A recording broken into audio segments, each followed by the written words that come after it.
Scenario 2 is called Mobility Hubs because it explores what could happen if we chose to focus much of our future growth around existing hubs where existing transportation networks come together and create strong connections between them. A focus would be on creating complete town centers at each hub with new living opportunities nearby so that more people can have their daily needs met closer to home. Here are some highlights. In this scenario, 7 distributed town centers, Woodgrove, Nanaimo North, Country Club, Hospital Area, Vancouver Island University Area, Downtown, and Chase River, would become focal points along main transportation routes, providing pockets of higher density housing and more services throughout Nanaimo. These 7 town centers would be a focus for services, recreation, culture, active transportation, and new housing.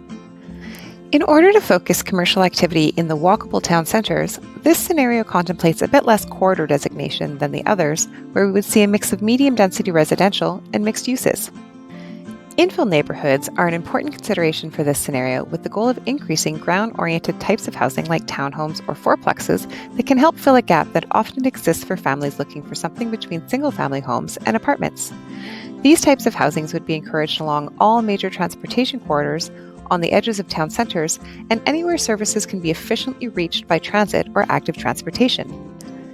Neighbourhoods beyond these areas would remain similar to today. In some neighbourhood areas further from town centers, local hubs could be encouraged to form around existing school sites through partnerships and collaborations, seeking to combine educational activities with day-to-day neighbourhood needs like gathering spaces, daycare, wellness, cafes, or other neighbourhood-scale amenities. This scenario prioritizes finding more industrial opportunities in the city to continue building employment options.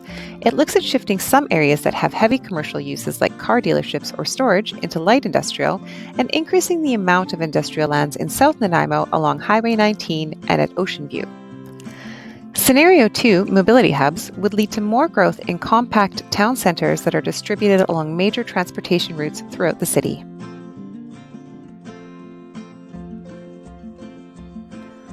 Over time, as town centers become more complete and growth is distributed between them, more residents will have nearby access to daily needs, helping to reduce vehicle trips and supporting reductions in greenhouse gas emissions. By encouraging growth both in town centers and nearby infill neighbourhoods, there will be opportunities to increase ground-oriented housing types which are limited in Nanaimo today, adding a wider range of housing options.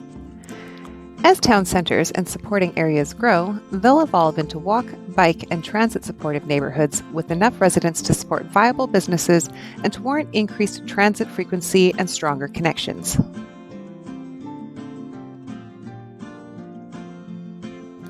With a more dispersed approach, growth will happen through the decisions of landowners and the market.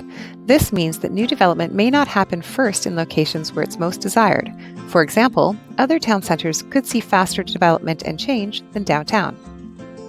With more gentle density like townhomes, development will be more spread out than if there was more of a focus on higher densities like apartments. When growth is more spread out, it can mean more roads and utilities that need to be maintained, which affects taxes. A more distributed approach among 7 town centers will stretch resources, requiring prioritized decisions about where the city should invest first in services, recreation, active transportation improvements, and other amenities.